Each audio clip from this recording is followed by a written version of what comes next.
karena konteksnya manajemen P3K, kalau dibahas manajemen P3K lebih detail mungkin lebih banyak, waktunya juga tidak cukup, tapi ini kaitan dengan hal-hal yang isu yang sekarang sedang berkembang.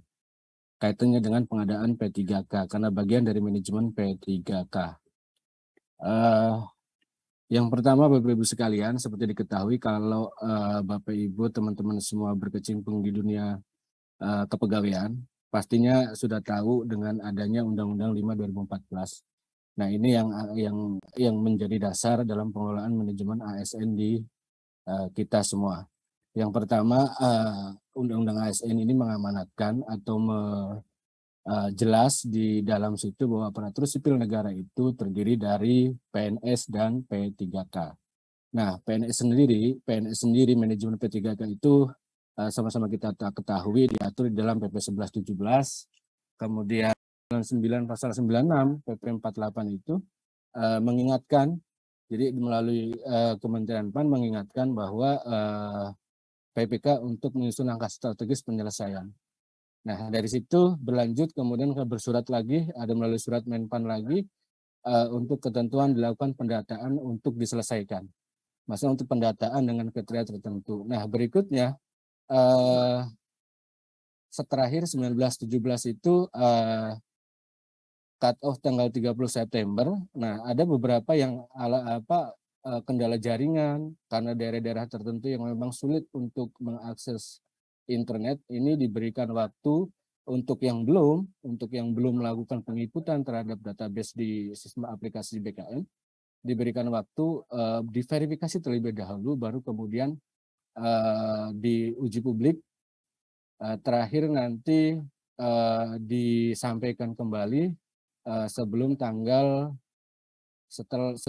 berapa ya, 22 kalau nggak salah, Oktober di situ. Tapi yang sudah untuk dilakukan uji publik juga. Misalnya Pak Elvan ada honorer, saya honorer, kemudian yang didata ternyata hanya Pak Elvan. Nah, saya bisa mengajukan untuk protes, misalnya untuk mengajukan bahwa saya nggak didata dan sebagainya. Itu ada proses diuji di situ. Kemudian setelah itu Bapak Ibu sekalian, ini setelah nanti pemetaan sudah dilakukan, nah ini perlu disusun kebijakan seperti apa nanti kira-kira untuk penyelesaiannya, pemetaan, tapi ini masih proses. Nah, nanti penyelesaiannya dengan pengawasan. Nah, beberapa progres yang sudah dilakukan dari si pemetaan ini, yang pertama tenaga guru. Ini berdasarkan data yang dihimpun dari teman-teman di Dikbud. Proses sekarang saat ini proses seleksi, kita keluarkan kebijakan Permenpan 20/2022 di situ. Nah, tenaga kesehatan saat ini sedang berproses termasuk dengan tenaga teknis fungsional lainnya. Ini konsolidasi penyelarasan dengan SI-SDMK. SI-SDMK ini sistem informasi sumber daya manusia kesehatan yang dikelola oleh Kemenkes selaku instansi pembina. Nah, ini sedang berproses, terakhir kemarin baru kami terima surat permohonan untuk afirmasinya. Nah, ini nanti siang Pak Elvan, Bapak sekalian, ini ada rapat Parselnas, salah satunya menentukan itu. Berikutnya tenaga pelaksana dan sebagainya, proses konsolidasi, kita tunggu hasil nanti final untuk pendataan itu. Kira-kira nanti kebijakan apa yang perlu disampaikan, ini pimpinan juga sudah menerima masukan-masukan dari Apexi, Apkasi, dan lain sebagainya. Ini perlu ditampung masukan-masukannya untuk menyusun roadmap penyelesaian. Nah, berikutnya, Bapak Ibu sekalian, untuk tahun 2022 ini proses pengadaan hanya untuk P3K. Pertimbangannya salah satunya ini kami bersurat beberapa kali, 2 kali kita bersurat. Ini memperhatikan kemarin kondisi COVID, kemudian penyederhanaan birokrasi yang memang agak berpengaruh terhadap jumlah kebutuhan di situ. Kemudian berikutnya mencoba untuk berfokus pada pelayanan dasar, termasuk terutama guru dan kesehatan di situ. Sisa formasi yang kemarin belum terisi silahkan diusulkan kembali dan lain sebagainya. Ini untuk terutama untuk guru dan tenaga kesehatan. Kemudian berpihakan kepada XTH kedua. Ini kebutuhan THK 2 tentu THK 2 yang memenuhi persyaratan itu. Gaji dan tunjangan ini diusulkan oleh teman-teman untuk kaitan dengan kebutuhan ASN itu diusulkan oleh PPK. baik pusat maupun daerah, ini memperhatikan kemampuan dari masing-masing keuangan daerah, kemampuan di tempatnya. Nah, ini berdasarkan usulan dari Kemkes, berdasarkan usulan dari Kementerian Pendidikan, termasuk kebutuhan guru dan lain sebagainya, ini kebutuhan nasional sudah ditetapkan. Namun untuk penetapannya, Bapak Ibu sekalian, walaupun itu kebutuhan nasional, tetap kebutuhan itu berdasarkan usulan dari masing-masing PPK. Nah, ini ada beberapa usulan kebutuhan dari pusat, usulannya 200 sekian, tapi pada saat itu diverifikasi, validasi dan lain sebagainya ditetapkan 94.000 karena pagunya memang 95.000 di situ.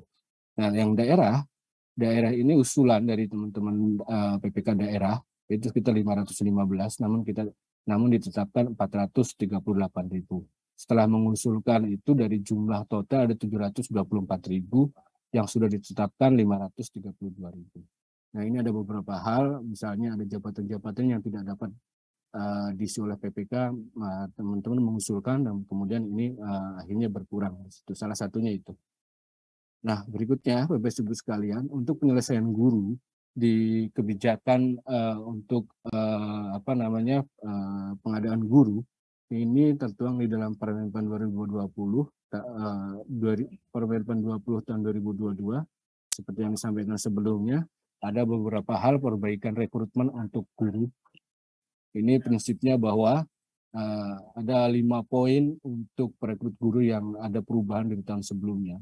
Nah, mulai dari persyaratan, ini kita diprioritaskan untuk pelamar yang lulus tahun lalu. Jadi prioritas pertama, itu yang lulus tahun lalu, tahun ini tidak perlu mengikuti seleksi karena memang sudah lulus, sudah mengikuti seleksi tahun lalu, 2021 itu, tinggal teman-teman yang lulus kemarin, tahun lalu itu, submit mendaftar di SSCSN untuk memastikan bahwa yang bersangkutan masih ada. Kemudian berikutnya, prioritas kedua adalah THK 2. THK 2 ini termasuk yang nggak lulus. Yang tahun lalu mengikuti seleksi namun tidak lulus. Tapi statusnya teman-teman ini adalah THK 2. Ini menjadi prioritas 2. Kemudian prioritas 3 ini guru non-ASN terdaftar di Dapodik yang sudah mengabdi atau bekerja 3 tahun. Jadi berdasarkan prioritasnya ini dilakukan seleksi dalam waktu dekat. Kemudian apabila pelamar prioritas ini sudah tidak terpenuhi, baru kemudian pelamar umum lulusan PPK dan pelamar terdaftar di Dapodik. Nah, berikutnya panitia seleksi ini, Panselnas, panitia seleksi untuk instansi di Kemendikbudristek, kemudian ada panitia instansi di daerah. Kemudian seleksi kompetensi. Poin berikutnya, seleksi kompetensi ini, prioritas 1, seperti yang disampaikan sebelumnya, ini menggunakan seleksi tahun 2021. Jadi secara by name, by address sudah ada. Kemudian prioritas 2 dan prioritas 3 dilakukan dengan menilai kesesuaian kualifikasi akademik, kompetensi, kinerja, dan pemeriksaan latar belakang, background check. Guru-guru yang asusila dan lain sebagainya ini pasti dicoret. Kemudian berikutnya seleksi umum dengan menggunakan CAT UNBK. Nah, pemenuhan kebutuhan ini berikutnya adalah pemenuhan kebutuhan. Nah, pemenuhan kebutuhan ini diprioritaskan pertama dulu. Yang lulus tahun lalu tapi tidak mendapat formasi, apabila tahun 2022 ini terdapat formasinya, ini teman-teman ini menjadi prioritas yang pertama. Secara berturut-turut, apabila itu sudah masuk dan ada formasi belum terpenuhi, baru kemudian diisi oleh teman-teman THK 2. Nah, teman-teman THK 2 sudah masuk, namun masih ada formasi, baru kemudian diisi oleh guru-guru yang sudah mengabdi 3 tahun di sekolah negeri itu, baru kemudian seterusnya dan seterusnya di situ. Nah, ini mekanisme untuk pengisiannya nanti. Nah, berikutnya untuk penambahan nilai untuk seleksi kompetensi teknis ini, teman-teman yang memiliki sertifikat pendidik linear ini mendapatkan nilai teknis kompetensi sebesar 100%. Berikutnya untuk seleksi kompetensi teknis 10% itu untuk penyambang untuk disabilitas. Nah, ini Bapak Ibu sekalian, Pak Elvan, yang sedang disiapkan keputusan Menteri tentang pengadaan P3 tenaga kesehatan karena waktunya sudah mendesak dan baru kemarin kami menerima surat dari Menkes terkait dengan seleksi nakes. Nah, sudah kami susun kebijakannya, tinggal nanti dibahas di Panselnas nanti siang. Nanti jam 2, jam setengah 2 di sini. Kemudian berikutnya juga akan membahas, ini perlu dalam waktu dekat, tentang nilai ambang batas untuk seleksi teknis, dan berikutnya ada syarat seleksi tambahan untuk dan afirmasi untuk yang tenaga teknis juga. Ini kaitan dengan pengadaan 2022 dan ini mendesak, dan nanti siang akan nanti sesaat lagi akan ada pembahasan dengan Panselnas. Jadi ini setelah ini keluar ditetapkan, baru kemudian akan dalam waktu dekat segera pengadaan ini mulai, rekrutmen 2022 dimulai. Demikian Pak Elvan, secara singkat informasi yang bisa disampaikan terkait dengan pengadaan ASN. Waduh, terima kasih Mas Suryo. Saya ingin beri aplaus ini ya, karena apa yang barusan diterangkan oleh Mas Suryo, Bapak Ibu sekalian para peserta baik di Zoom maupun di YouTube, adalah sesuatu yang mungkin kita tunggu-tunggu ya. Ada beberapa poin tadi memang belum tuntas semuanya, masih dalam pembahasan, bahkan siang ini juga mungkin setelah ini Mas Suryo juga udah harus bergabung dengan tim Pansel untuk memutuskan beberapa hal tadi ya, dan setelah itu barulah diumumkan ya secara definitif. Jadi memang butuh persiapan-persiapan. Tapi jauh sebelum itu memang ada hal-hal yang selama ini memang semoga sudah terang benderang nih di Bapak Ibu yang ada di KL, baik di pusat maupun daerah nih ya, yang mungkin bertanya-tanya, datang langsung ke Kementerian Pan-RB, bertemu juga dengan Mas Suryo dan kawan-kawan dari ASDEP terkait ya. Nah, forum kali ini, coaching klinik kali ini mungkin akan jauh lebih bermanfaat untuk tadi menambal hal-hal yang masih ragu-ragu, masih abu-abu yang perlu ditanyakan dari presentasinya Mas Suryo. Saya persilakan, saya buka di Zoom. Kalau ada yang mau raise hand, langsung berinteraksi dengan Mas Suryo. Singkat, padat, pertanyaannya to the point ya.